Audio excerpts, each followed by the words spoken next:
నమస్తే, welcome to crunch TV. నేను మిర్షి. ఈరోజు అంశం తీసుకున్నట్టయితే రాష్ట్రంలో జరుగుతున్న కుల గణ సర్వే, సమగ్ర కుటుంబ సర్వే అసలు ఎలా నడుస్తుంది, ఎంత శాతం పూర్తయింది, ఇప్పటికే జనాలు ఎందుకు కులగణ సర్వేకు సహకరించట్లేదు, అసలు కులగణ సర్వే మీద 75 ప్రశ్నలు ఎందుకు అడుగుతున్నారు, మా పర్సనల్ డీటెయిల్స్ ఎందుకు అడుగుతున్నారు అని చెప్పేసి కూడా రాష్ట్రంలోని చాలామంది ఆవేదన వ్యక్తం చేస్తున్నారు. అసలు ఈ కులగణ సర్వే ద్వారా మాకు ఏమైనా ప్రాబ్లం ఉందా, మాకేమైనా సమస్య వస్తుందా అని చెప్పేసి కూడా చాలామంది భయపడుతున్నారు. మరి వీటన్నిటి గురించి కూడా మాట్లాడడానికి మనతో పాటు కాలర్ సిద్ధంగా ఉన్నారు, వారిని అడిగి తెలుసుకుందాం. సార్, రాష్ట్రంలో జరుగుతున్న సమగ్ర కుటుంబ సర్వే నడుస్తుంది, అసలు ఎలా ఉంది అక్కడ? రాష్ట్రంలో, తెలంగాణ రాష్ట్రంలో రేవంత్ రెడ్డి చేస్తున్నటువంటి సమగ్ర కుటుంబ పాలన, సమగ్ర కుటుంబ సర్వేకి సంబంధించినటువంటి అంశంలో దాదాపుగా ఈ సర్వే స్టార్ట్ అయ్యి కూడా వారం 10 రోజులు అవుతుంది అనుకుంటాను మోస్ట్లీ.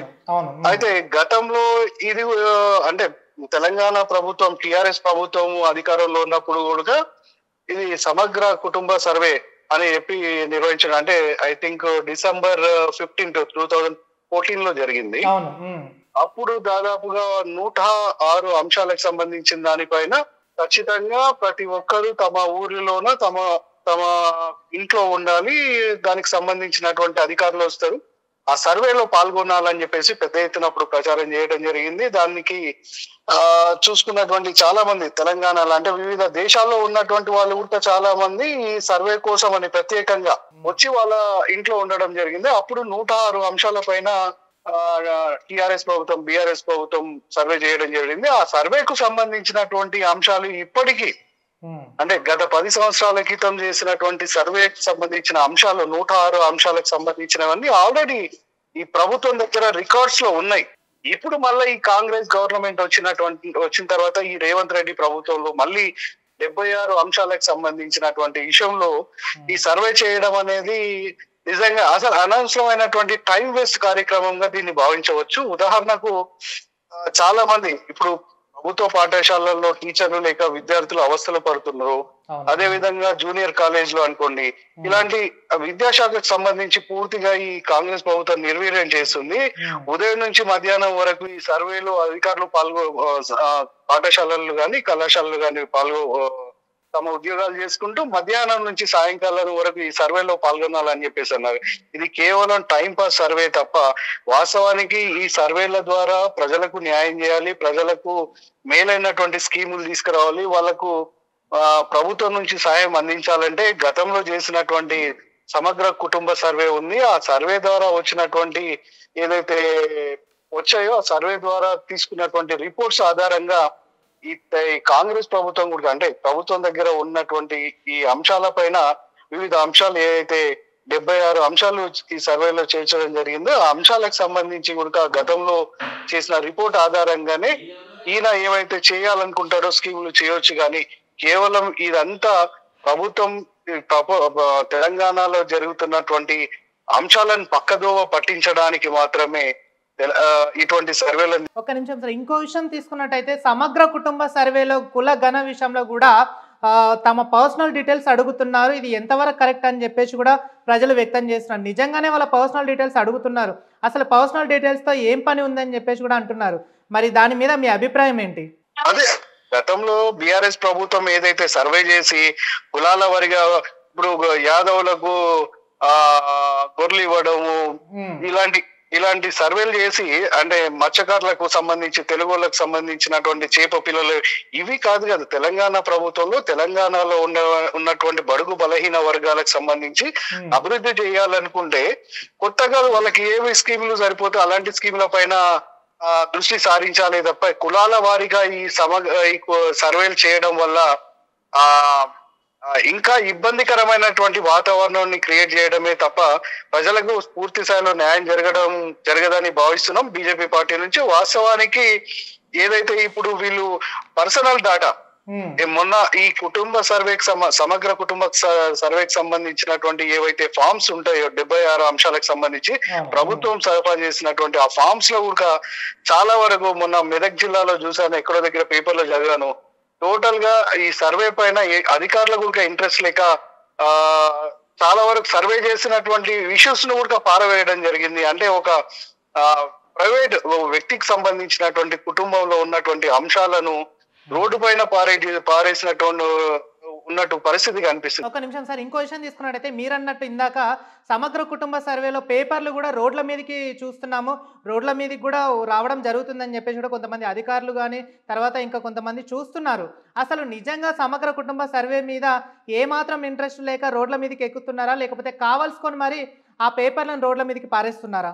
వ్యక్తిగతంగా అంటే ప్రజలకు సంబంధించినటువంటి విలువైన సమాచారాన్ని సేకరించినప్పుడు బాధ్యతాయుతంగా అది ప్రభుత్వం దృష్టికి చేరవేయాల్సినటువంటి అధికారులు కూడా కొంతమంది ఈ సమగ్ర అంటే ఈ సర్వే పైన కులగణకు సంబంధించినటువంటి సర్వే పైన ఇంట్రెస్ట్ లేక వీళ్ళు ప్రభుత్వం చేస్తున్నటువంటి పనులు కూడా కరెక్ట్ లేవని అధికారులు కూడా చాలా మంది మాట్లాడుకోవడం, అక్కడక్కడ విద్యావేత్తలు గాని మేధావులు గాని మాట్లాడుకోవడం కూడా చూశాను. గతంలో చేసిన సర్వే ఆధారంగా ఏదైనా చేయాలనుకుంటే చేయొచ్చు, కానీ మళ్ళీ టైం వేస్ట్ కార్యక్రమం చేసి డబ్బులు వేస్ట్ కార్యక్రమం ఈ కాంగ్రెస్ ప్రభుత్వం చేస్తున్నాయని చెప్పేసి బీజేపీ నుంచి మేము బాహటంగానే విమర్శిస్తున్నాం.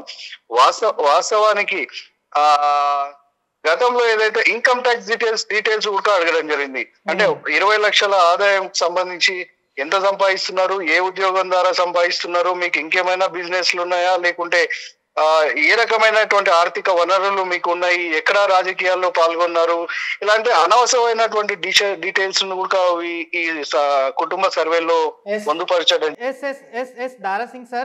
దారాసింగ్ గారు, ఇందాక కూడా మీరు అన్నారు అంటే రాజకీయ పార్టీలకు కూడా అంటే మీరు సమగ్ర కుటుంబ సర్వే చేసేటప్పుడు కూడా మీరు ఏ పార్టీకి చెందిన వాళ్ళని కూడా క్వశ్చన్ అడుగుతున్నారంట, అది నిజమే అంటారా?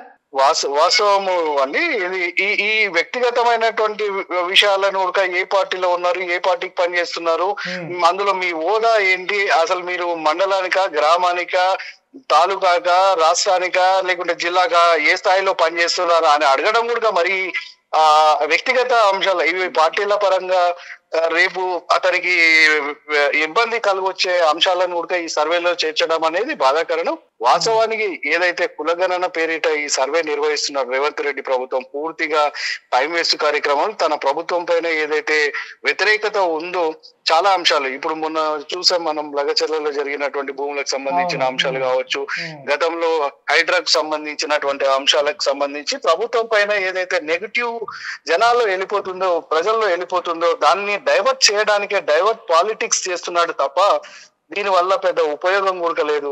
తను నిజంగా కులాల వారీగా జనాలని కులగణన చేసి వాళ్ళకి రావాల్సినటువంటి ఏదైతే రిజర్వేషన్ ఉందో, గతంలో మనం డాక్టర్ బిఆర్ అంబేద్కర్ గారు చేసినటువంటి రిజర్వేషన్ ప్రకారంగానే స్కీమ్లను నిర్వహించవచ్చు. గతంలో 10 సంవత్సరాల కింద చేసినటువంటి సర్వేకి సంబంధించిన అంశాలు కూడా పూర్తిగా ప్రభుత్వం దగ్గర ఉన్నాయి కాబట్టి వాటి ద్వారానే ఈయన ఏదైతే ప్రజలకు మేలు చేయాలంటే చేయొచ్చు, కానీ కావాలని టైంపాస్ కార్యక్రమాలు చేయడం తప్ప ఈ సర్వే వల్ల కులగణ ఈ ప్రజలకు, బడుగు బలహీన వర్గాలకు సంబంధించి ఏది న్యాయం జరుగుతుందని మేము భావించడం లేదండి.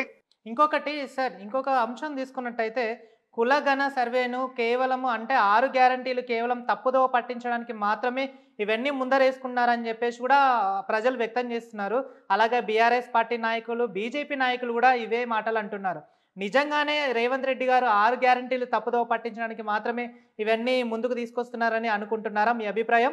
వాస్తవానికి ప్రభుత్వం ఏదైతే 6 గ్యారంటీలు అమలు చేస్తాం, అధికారంలోకి వస్తే ప్రజలకు మేము న్యాయం చేస్తామని ఏదైతే తప్పుడు వాగ్దానాలు చేసి అధికారంలోకి వచ్చిందో, అధికారంలోకి వచ్చినటువంటి కాంగ్రెస్ ప్రభుత్వం కూడా మేము అధికారంలోకి వస్తే ఈ ఖజానా ఉంటది అనుకుంటే ఖజానా ఖాళీ, దీనివల్ల మేము ఏం చేస్తాం అంటే వాస్తవానికి రాష్ట్ర బడ్జెట్ ఎంత ఉంది, రాష్ట్రానికి వస్తున్నటువంటి ఆదాయం ఎంత, వీటిపైన గతంలోనే వీళ్ళకు ఒక అవగాహన ఉండాలి. కానీ ఈ ప్రభుత్వం ఈ కాంగ్రెస్ ఇచ్చినటువంటి పనుల వల్ల వాస్తవానికి 6 గ్యారంటీలు కాదు కదా, కేవలం ఒక బస్సుకు సంబంధించింది తప్ప ఏ గ్యారంటీ కూడా అమలు కావటం లేదు. రైతు రుణమాఫీ పూర్తి స్థాయిలో జరగలేదు, అది ఓన్లీ 50% మాత్రమే జరిగింది.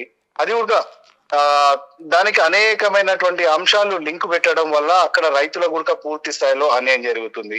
అదేవిధంగా రైతు బంధుకు సంబంధించి మేము పెట్టుబడి సాయం కింద ఇంకా 5,000 పెంచి ఇస్తామని చెప్పిండ్రు, అక్కడ ఇవ్వలేదు, రైతులకు పెట్టుబడి సాయం ఇవ్వలేదు. అదే విధంగా ఇంకా ఏదైతే విద్యార్థులకు ఇవ్వాల్సినటువంటి స్కాలర్షిప్ కార్డు ఇస్తామన్నారు. ఇప్పటిదాకా దాదాపు 3 సంవత్సరాల నుంచి రీఎంబర్స్మెంట్ రాక విద్యార్థులందరూ కూడా చాలా కళాశాలలు కూడా యాజమాన్యులు కానీ అదే విధంగా యాజమాన్యాలు ఇబ్బంది పెడితే విద్యార్థులు కూడా ఇబ్బంది పడుతున్నటువంటి అంశాలు ఉన్నాయి. 3 సంవత్సరాల నుంచి అంటే గతంలో మనం చూసినా ఒక నెల రోజులు 20 రోజుల క్రితం కూడా పెద్ద ఎత్తున ఈ ప్రైవేట్ కాలేజ్ యాజమాన్యాలు కూడా విద్యార్థుల ఆధ్వర్యంలో ధర్నాలు కూడా ఆర్గనైజేషన్ ఆధ్వర్యంలో ధర్నాలు కూడా చేయడం జరిగింది. అంటే విద్యార్థులకు ఇస్తామన్న హామీని కూడా నిలబెట్టుకోలేదు.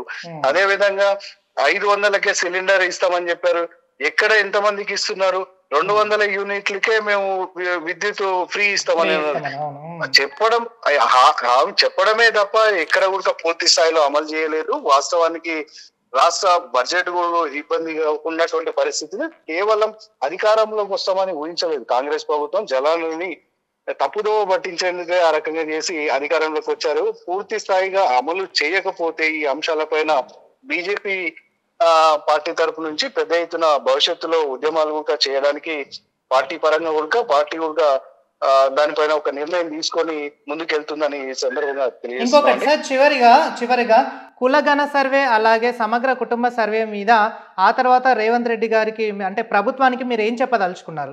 వాస్తవానికి కుల గణన వల్ల ఏదైతే మేము తెలంగాణ ప్రభుత్వం కాంగ్రెస్ ప్రభుత్వం దేశానికి ఆదర్శంగా ఉన్నాం. మేము ఖచ్చితంగా కులగణన చేసి బడుగు బలైన వర్గాలకు ప్రజలకు న్యాయం చేస్తామని ఏదైతే రేవంత్ రెడ్డి చెప్తున్నాడు పూర్తి స్థాయిలో తప్పుడు ప్రచారం. అది కేవలం ఆ ప్రభుత్వం పైన వస్తున్నటువంటి వ్యతిరేకతను వివిధ అంశాల భిన్నగా అనుకున్నాం. మనం 6 గ్యారంటీలకు సంబంధించి ఇలాంటి అంశాలను పక్కదో పట్టించడానికే ఇలాంటి సర్వేలు చేస్తున్నారు తప్ప దానివల్ల ఉపయోగం లేదు.